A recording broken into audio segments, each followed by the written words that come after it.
Good morning. It's really great to be with you this morning. I have been asked to share my experiences in relation to entrepreneurship, technology, with a focus on Israel. And as you can hear from my accent, I come from a very different part of the world, being South Africa. But I'm really, really pleased to be with you, and let's get started. I think that I would call my web seminar, or I would relate it to something that I found on No Camels. No Camels is a website that is really famous for its Israel innovation news. There's another one called Israel 21C, but the reason why No Camels was called that is because, in fact, as you'll see from the website, they really have nothing against camels. However, the reason is because of the continued perception amongst many in the world that really Israel is a little more than a barren desert. And so I wanted to share with you really a little bit, or give you a snapshot of Israel. I think a snapshot of myself. You've read my bio, a little bit of my bio.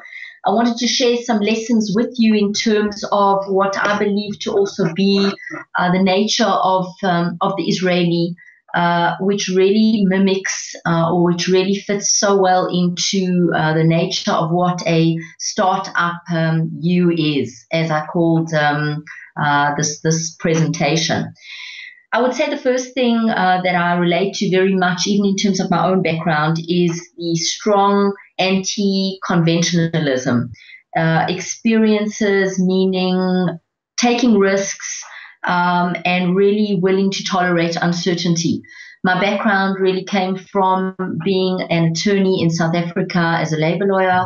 I then moved to Israel and became an advocate specializing in taking companies public. When the market really fell down in 2000, I found myself having to adapt like a chameleon. And that is when I started my own investment banking, boutique investment banking firm. I had found a niche in terms of having been in contact with many financiers. And so I adapted it myself to technology companies, and made the bridge between the two of them. After being arrogant enough, after a few years in terms of going to companies and saying to them, "Why haven't you raised enough money?"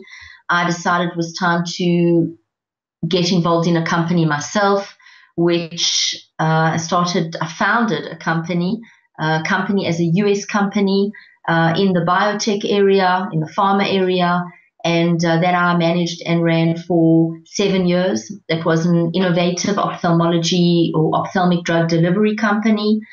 I then, after doing that, and I still am involved with the medical area and the biotech area today in the imaging space, optical imaging space, where I manage clinical research trials for an imaging company. I also have found myself doing a lot of work in Africa. I always did have a special belief that Africa, a place like Africa and a place like Israel, really shared many synergies in terms of South Africa presenting itself as a place for opportunity, and Israel being able to adapt its technologies to such area. I should also mention that I did most of my clinical trials in my biopharma company in Lithuania, in Kaunas University.